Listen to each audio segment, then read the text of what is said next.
Please subscribe our YouTube channel and press bell icon for daily news updates. Thank you.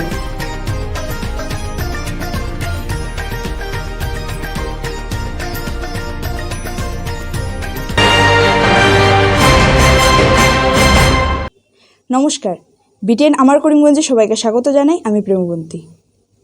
প্রথমে দেখে নিচ্ছি সংবাদ শিরোনাম। করোনায় মৃত্যু হওয়া হিন্দু লোকের সৎকারে এগিয়ে আসলো ইসলাম ধর্মাবলম্বী লোক।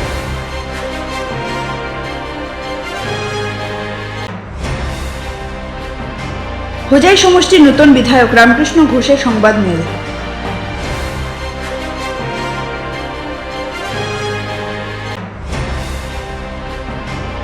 পশ্চিমবঙ্গে ভারতীয় জনতা পার্টির রাষ্ট্রীয় সভাপতি জেপি নাড্ডা।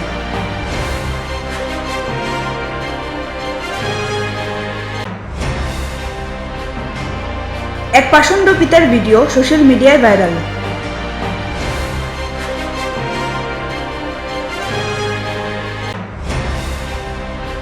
আসাম সরকারের ডিজাস্টার ম্যানেজমেন্ট অথরিটির কোভিড বিধি মেনে নতুন নির্দেশিকা।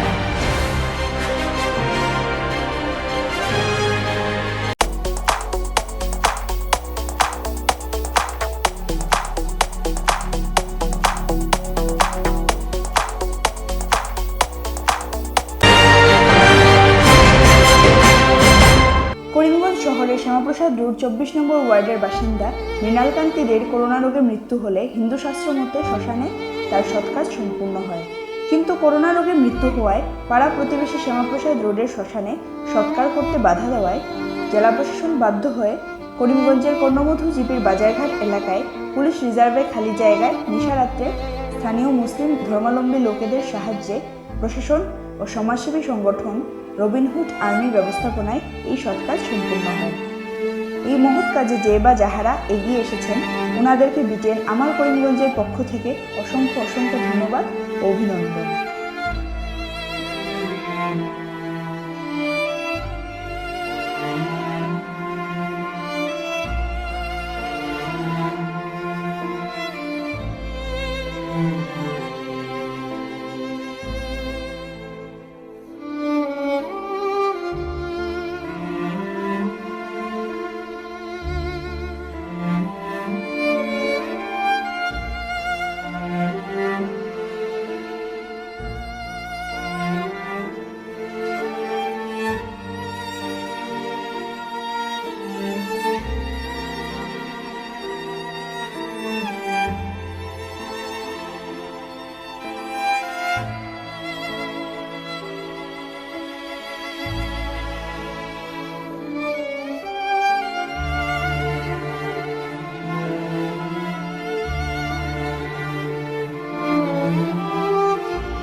কী কারণে আজ আপনারা এখানে এসেছেন? আমরা আসার মেন কারণটা হলো যে আমরা আজকে রাত্রে 3টার সময় আমাদের পবিত্র রমজান মাস চলিয়েছে, সেই সুবাদে আমরা সেহরি খাওয়া শেষ করে আমরা ফজরের নামাজের জন্য মসজিদে রওনা দিয়েছিলাম। তখন দেখতে পাই এখানে একটা ডেড বডি এসেছে পুলিশ প্রশাসনের সহযোগে, ওনারা নিয়ে এসেছেন এবং আমাদের এই সম্মুখে পুলিশ ফিল্ডের সম্মুখে ওকে গর্ত করা হয়েছে এবং জ্বালানোর জন্য প্রস্তুতি নেওয়া হয়েছে বডিটা। তখন আমরা জিজ্ঞাসা করতে জানতে পারলাম যে এটা একটা করোনা পেশেন্ট। তখন আমরা প্রশাসনকে আপত্তি করি যে বলি যে এখানে আমাদের বাচ্চারা খেলাধুলা করে, আপনারা বডিটাকে পিছন দিকে নিয়ে যান। তখন পুলিশ প্রশাসনের পক্ষ থেকে বলা হয় যে না, আমরা এখানে তো সম্পূর্ণ কাজ সেরে ফেলেছি, তখন আমরা সেটাকে এখানে ডিসপোজ করব। তখন আমরা বলেছিলাম যে ম্যাডাম, আমরা আপনাদের যাটুকু সাহায্য লাগে আমরা আপনাদেরকে সাহায্য করব। সেই সাহায্য বলাতে প্রশাসন আমাদেরকে সম্মতি দিয়ে এবং সেই বডিকে এখানে নিয়ে এসে আমরা পুলিশ হিসাবের ব্যাক সাইডে এখানে এসে আমরা সেখানে বডিটাকে জ্বালানোর সম্পূর্ণ ব্যবস্থা করে দিই এবং আমরা নামাজ মসজিদে যাইতে পারি না, আমরা ঘরে নামাজ শেষ করে এসে আমরা এখানে দা কুদাল হাতিয়ার নিয়ে এসে আমরা সুন্দরভাবে এখানে যেভাবে জ্বালানো যায় সেই ব্যবস্থাটা আমরা করে দিয়েছি, যতটুকু পারে আমরা সাহায্য করে। আজকের দিনও আমরা দেখতে পেরেছি বিভিন্ন জায়গায় যে পরিবার ভাই ভাইয়ের জন্য আসছে না, ছেলে মা বাবার জন্য আসছে না, করোনা মৃতদেহ সৎকার করা হোক অথবা কবর দেওয়ার কথাই হোক, সব ধরনের কথাই বলছি, কিন্তু আপনারা এই জিনিসটা জেনেও যে কোভিড মৃতদেহ স্টিল আপনারা এসেছেন, কারণ কি? দেখেন, আমরা আজকে এই মাত্র 1 মাস 1.5 মাস হয়েছে আমাদের ইলেকশন পর্বটা শেষ হয়েছে। এগুলো তো 2 তারিখে ভোট গণনার পর্ব শেষ হয়েছে। আমরা পলিটিক্সের সঙ্গে একটু জড়িত থাকায় প্রত্যেক মানুষদেরকে আমরা বলেছিলাম যে আপনারা দুঃখে সুখে যুগে অভিযোগে আমাদেরকে আপনারা সঙ্গে পাবেন। সেই কথাটা আমরা প্রতিজ্ঞাবদ্ধভাবে আমরা বলেছিলাম। সেই কথাতে আমরা আজকে আপনাকে বলেছি যে সোশ্যাল মিডিয়ার মাধ্যমে আমরা বলতে চাই, যদি কোনো মানুষ, আমরা দেখেছি সোশ্যাল মিডিয়ায় বাবা ভাইয়ের বা ছেলে বাবার লাশ নিচ্ছে না, বাবা ছেলের লাশ নিচ্ছে, করোনা শোনার পর মানুষের মনে একটা আতঙ্ক এসে যায়, কিন্তু সেই বডিটাকে কি করে ফেলে দিবেন? আমরা এখন প্রতিজ্ঞাবদ্ধ হয়েছি যে আমাদের এখানে যদি কোনো করোনা পেশেন্ট এরকম থাকে, যদি কোনো অসহায় কোনো লাশ থাকে বা এটাকে কোনো জ্বালানোর কোনো ব্যবস্থা নাই, সৎকার্য করার কোনো ব্যবস্থা নাই, সেই বডিটাকে আমরা যেভাবে সাহায্য করা লাগে আমরা সাহায্য করে দিব। ইভেন দ্যাট আজকের বডিটাকে আমরা এখানে লাকড়ি দিয়ে সাহায্য করেছি, কেরাসিন তেল দিয়ে সাহায্য করেছি, গর্ত করতে সাহায্য করেছি, আগুন জ্বালিয়ে দিতে সাহায্য করেছি, বডিটাকে আনতে সাহায্য করেছি। আমরা কিন্তু করোনাকে ভয় করি না, আমরা ভগবানকে উপরওয়ালাকে ভয় করি, আল্লাহকে ভয় করি। আমরা আল্লাহ ভগবান এক, এবং আল্লাহ ভগবান যখন ইচ্ছা করবেন তখন আমাদেরকে যে কোনো একজনকে এখান থেকে নিয়ে যেতে পারবেন। তাই সেই বিশ্বাসের উপরে আমরা বিশ্বাসী হয়ে আজকে আমরা এই বডিটাকে সৎকার করার জন্য আমরা চেষ্টা করেছি এবং সুন্দরভাবে সেটা করে দিয়েছি। আসাম বিধানসভা নির্বাচনের ভোট গণনার সমাপ্তির পর হুজাই সমষ্টির ভারতীয় জনতা পার্টির নতুন বিধায়ক রামকৃষ্ণ ঘোষের প্রথম সাংবাদিক সম্মেলন। প্রথমবারের মতো উনি বিধায়ক হয়েছেন, এই প্রতিক্রিয়া জানাতে চাইলে উনি বলেন, যদিও উনি প্রথমবারের মতো বিধায়ক হয়েছেন ঠিকই, কিন্তু ছাত্র রাজনীতি থেকে উনি ওনার যাত্রা শুরু করেছিলেন। নাই অনুভূতি চাওক, মইতো ৰাইজৰ মানুহ আগৰ পৰাই মই ছাত্ৰ আন্দোলনত আছিলোঁ, ছাত্ৰ সংগঠনত আছিলোঁ। তো আজি এটা ভাল লাগিছে এই কথাটো যে ছাত্ৰ সমাজৰ যেতিয়া সমস্যাৰাজিবিলাক লৈ আমি ৰাইজৰ সন্মুখত গৈছিলোঁ বা সমাধান কৰাৰ কাৰণে আগবাঢ়িছিলোঁ, এইটো এটা আমি প্লেটফৰ্ম পালোঁ। ৰাইজৰ সমস্যাবিলাক লৈ যাবৰ কাৰণে এটা প্লেটফৰ্ম পালোঁ, সেইকাৰণে ভাল লাগিছে যে আজি এই সমস্যাবিলাক আজি আমি ডাইৰেক্টলি ক'ব পাৰিম, বিধানসভাত ৰাখিব পাৰিম। সেইখিনি কথা ভাবি বৰ ভাল লাগিছে যে আজি যিকোনো সমস্যাই হোক, আজি আপোনালোকৰ লগতো কথা পাতি আমি সেই সমস্যাবিলাক আমি আগবঢ়াই লৈ যাব পাৰিম, সেইখিনি ভাবিয়ে ভাল লাগিছে। মোৰ এটা কোৱেশ্যন আছিল যে হুজাই সমষ্টিৰ ৰাইজে বিগত ৩৫ বছৰ পিছত হুজাই এজন ভূমিপুত্ৰ প্ৰথমবাৰৰ বাবে বিধায়ক পাইছে, আৰু এই ভূমিপুত্ৰ বিধায়কজনে হুজাইবাসী ৰাইজে বিপুল পৰিমাণে পূজা প্ৰদান জড়িত কৰিছে। আপুনি হুজাইবাসী ৰাইজৰ কাৰণে কেনেকৈ পদক্ষেপ ল'ব? চাওক, হুজাইবাসী ৰাইজ সদায়, হুজাইবাসী ৰাইজ, মই ভাবোঁ হুজাই এটা এনেকুৱা টাউনশ্বিপ য'ত মানে আমাৰ কস্ম টাউনশ্বিপ বা কস্ম চিটিয়ে ক'ব পাৰোঁ, আমি হুজাইত থাকোঁ যেতিয়া আমি চিটি বুলি কওঁ, আৰু কস্ম পপুলেশ্যন নেচাৰ বাই নেচাৰ, ইয়াত বিভিন্ন ভাষা জনগোষ্ঠীৰ বসবাস। আজি মোৰ ভাল লাগিছে, মই এটা কথা কওঁ যে বিভিন্ন ভাষা ভাষীৰ মানে ইকুৱেলি ভোট দিছে আৰু বিপুল ভোট দিছে, নহ'লে 1,26,000 ভোট নহয়। এতিয়া মোৰ মেছেজটো হ'ল যে এই সম্পূৰ্ণ মানে ভাষা ভাষী জাতি জনগোষ্ঠীৰ কাৰণে যাতে আমি উইথ ইকুৱেল ইম্পৰ্টেঞ্চ এমফাচিছ দি আমি কাম কৰিব পাৰোঁ, সেইটোৱে মোৰ উদ্দেশ্য থাকে। এটা কথা দেখা গৈছে আজি 2-3 দিনৰ ভিতৰত সংবাদ মাধ্যমত এটা কথা চৰ্চিত হৈ আছে, যিসকল প্ৰতিনিধি নিৰ্বাচিত হৈ গৈছে তেওঁলোকে আজি ৰাতিপুৱাৰ পৰা যোৱাকালিৰ পৰা এটা মন্তব্য প্ৰদান কৰি আছে, তেওঁলোকে মুখ্যমন্ত্ৰীক আগবাঢ়িব, তাৰ পক্ষে তেওঁ আছে, এনেকুৱা এটা কথা উত্থাপন হৈ আছে, সম্প্ৰচাৰ চলি আছে। আমি ফোনে ফোনে আপোনাক ডাইৰেক্ট প্ৰশ্নটো নুসুধোঁ, আপোনাক এইটোৱে সুধিব বিচাৰিছোঁ, আপুনি কাক সমৰ্থন কৰিব? নাই চাওক, মই মোৰ লাইফ ষ্টাইলটো আপোনালোকে জানে, কম বেছি জানে, যে মই এই স্বয়ংসেৱক সৰু কালৰ পৰা ৰাষ্ট্ৰীয় স্বয়ংসেৱক সংঘৰ মই স্বয়ংসেৱক হিচাপেই আছোঁ, আৰু এই সংগঠনৰ বিভিন্ন সংঘ পৰিয়ালৰ লগত মই জড়িত হৈ আহিছোঁ। তেখেতসকলৰ বিচাৰধাৰা মতে ৰাষ্ট্ৰহিতৰ কাৰণে যিটো কাম কৰে, আৰু আমি সেইটো মূৰ পাতি লৈ লওঁ, আৰু সেই হিচাপে আমি কামটো কৰোঁ। আৰু মোৰ বিশ্বাস আজি আমাৰ বিজেপি সংঘ পৰিয়ালৰ এটা সদস্য হয়। আজি এই বিজেপি দলে যিটো বিজেপিৰ ফালৰ পৰা যিটো সিদ্ধান্ত দিয়া হ'ব, সেই সিদ্ধান্তটোৱে আমি মানি লওঁ। ইয়াত এইটো ভুল কথা যে কোনে ব্যক্তিগতভাৱে মানে অমুক কৰিব, সেইটো মই ভাবোঁ তেনেধৰণৰ একো নাই আমাৰ পাৰ্টিৰ ভিতৰত। এইটো এটা সাময়িক সিদ্ধান্ত হ'ব। এই সাময়িক সিদ্ধান্ত যেতিয়া হৈ যাব, কাৰণ আমি কালেক্টিভ লিডাৰশ্বিপত বিশ্বাস কৰোঁ, এইটো সেই বিশ্বাস মতেই যাব আৰু সেইমতে যাৰ নাম আহিব তেখেতকে মানি ল'ব। ইয়াততো কোনো ধৰণৰ মই ভাবোঁ কোনো ধৰণৰ হেৰি নাথাকে। আমি আশা কৰিব পাৰোঁনে আমি আমাৰ নৱনিৰ্বাচিত বিধায়ক ৰামকৃষ্ণ বৰদেৱক অসম মন্ত্ৰীসভাত পাম বুলি আশা কৰিব পাৰোঁনে? চাওক, মইতো এটা হোজাইবাসীৰ এটা দাবী আছে যে যিহেতু 35 বছৰ পিছত son of this Hosai Sohail has become elected MLA, so he must be given a due importance in cabinet.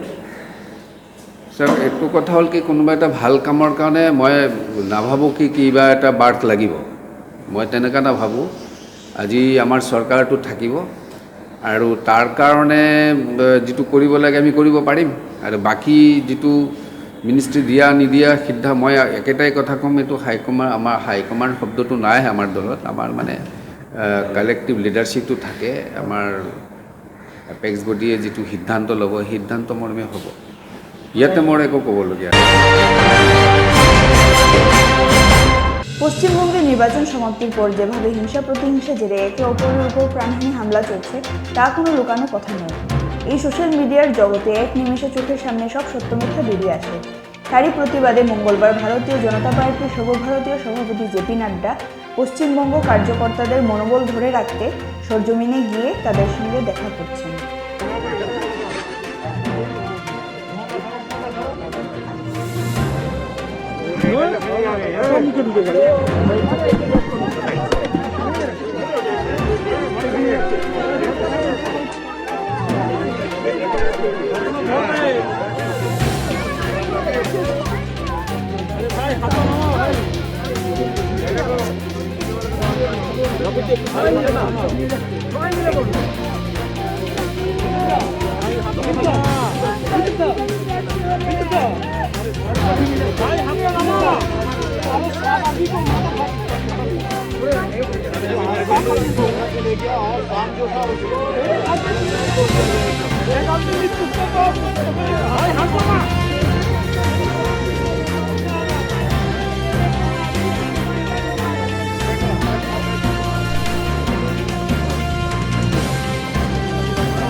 একজনের অপারেশন হবে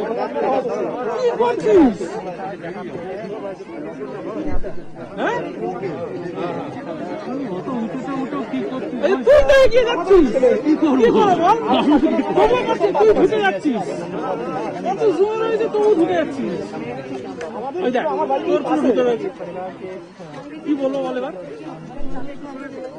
অপরাধ হচ্ছে এরা বিজেপি করেছে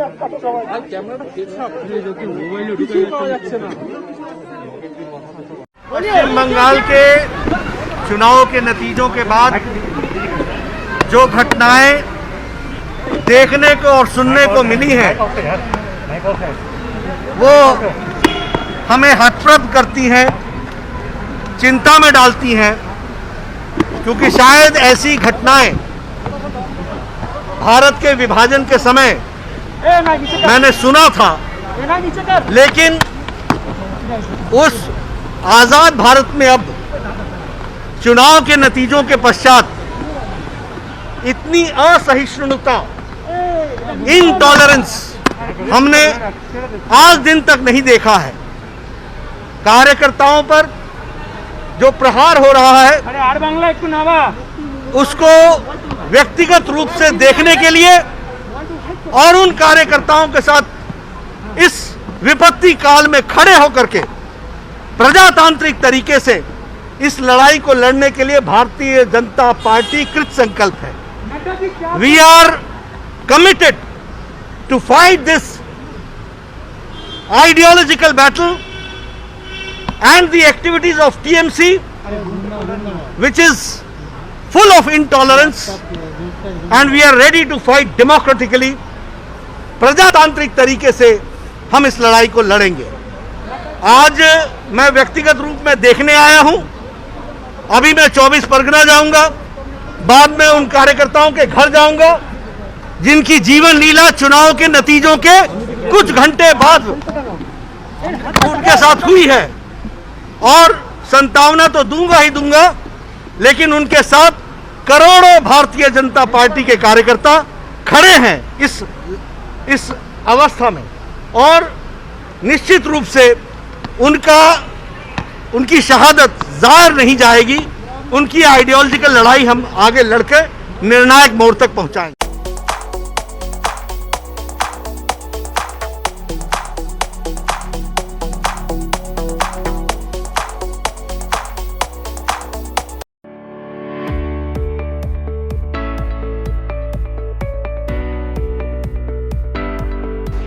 সুধীর দর্শকবৃন্দ, লীলা মেডিকেল হল আপনাদের সেবায় নিয়োজিত।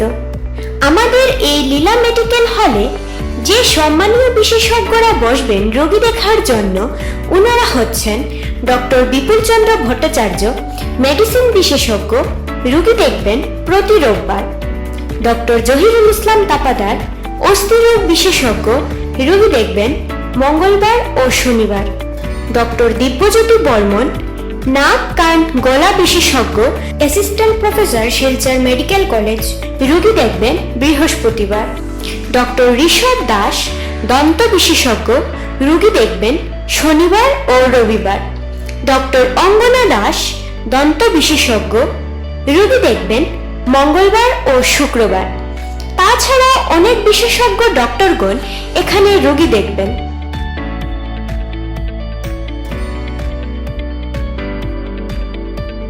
আমাদের এই মেডিকেল হলে ঔষধ হোম ডেলিভারি দেওয়ারও সুব্যবস্থা আছে। অগ্রিম বুকিং এর জন্য যোগাযোগ করুন এই নাম্বারগুলোতে 8011643664 বা 7578949878। Leela medical hall, main road, Karimganj.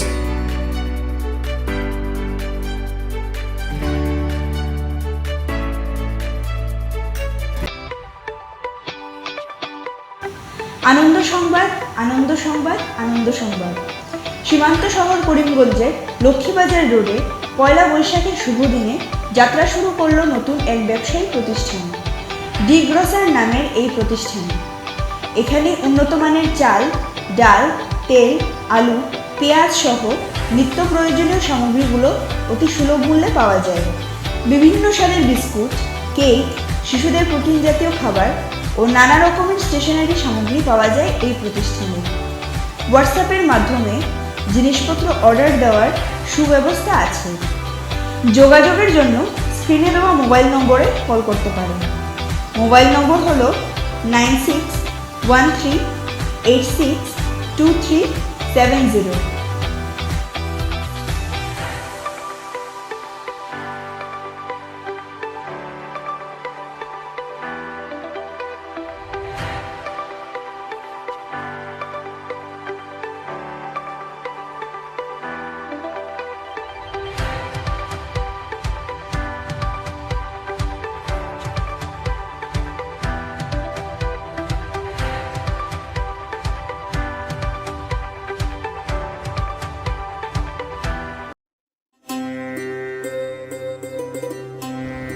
Ananda Sangbad, Ananda Sangbad, Ananda সংবাদ। আগামী 15 এপ্রিল শ্রীমৎ স্বামী প্রণবানন্দ মহারাজের অশেষ কৃপায় ভারত সেবাশ্রম অনুমোদিত ও করিমগঞ্জ হিন্দু মিলন মন্দির পরিচালিত প্রণবানন্দ বিদ্যা মন্দিরের শুভ উদ্বোধন হতে যাচ্ছে। স্থান বিপিন পাল রোড, করিমগঞ্জ। আগামী 16 এপ্রিল হইতে প্লে ক্লাস ও নার্সারি ছাত্রছাত্রীদের জন্য ভর্তির ফর্ম পাওয়া যাবে। যোগাযোগ মোবাইল নাম্বার 9435076929।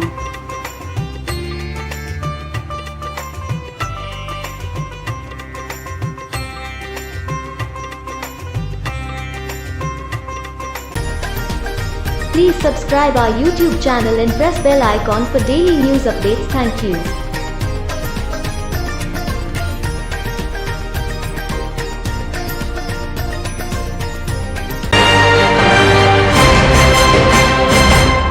এক পাষণ্ড পিতার নিজের 10 বছরের শিশুকন্যাকে অমানবিক নির্মমভাবে প্রহার করার দৃশ্য সামাজিক মাধ্যমে ভাইরাল হওয়ার পর তা নিয়ে জোর চর্চা চলছে সমস্ত বরাক উপত্যকায়। এক পাষণ্ড পিতার অমানবিক অত্যাচার প্রতিবাদ করার সাহস করল না সম্মুখে থাকা লোকগুলো, কারণ তার হাতে ছিল একখানা পিস্তল এবং যে বা যারা সামনে আসবে ওদেরকে গুলি করার ভয় দেখিয়ে এভাবে অমানবিক কাণ্ড করল ইমামউদ্দিন নামের এই পাষণ্ড পিতা।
আসাম সরকারের ডিজাস্টার ম্যানেজমেন্ট অথরিটির নতুন নির্দেশনা।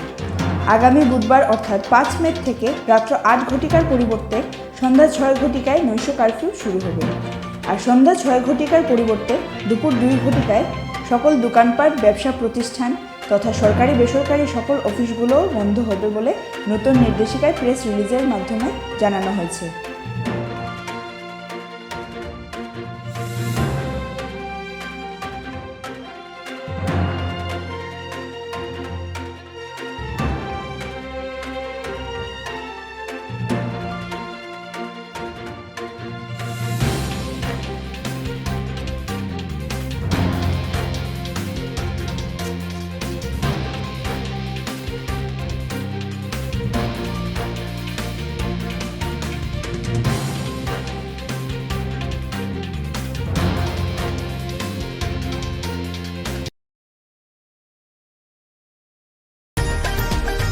Please subscribe our YouTube channel and press bell icon for daily news updates. Thank you.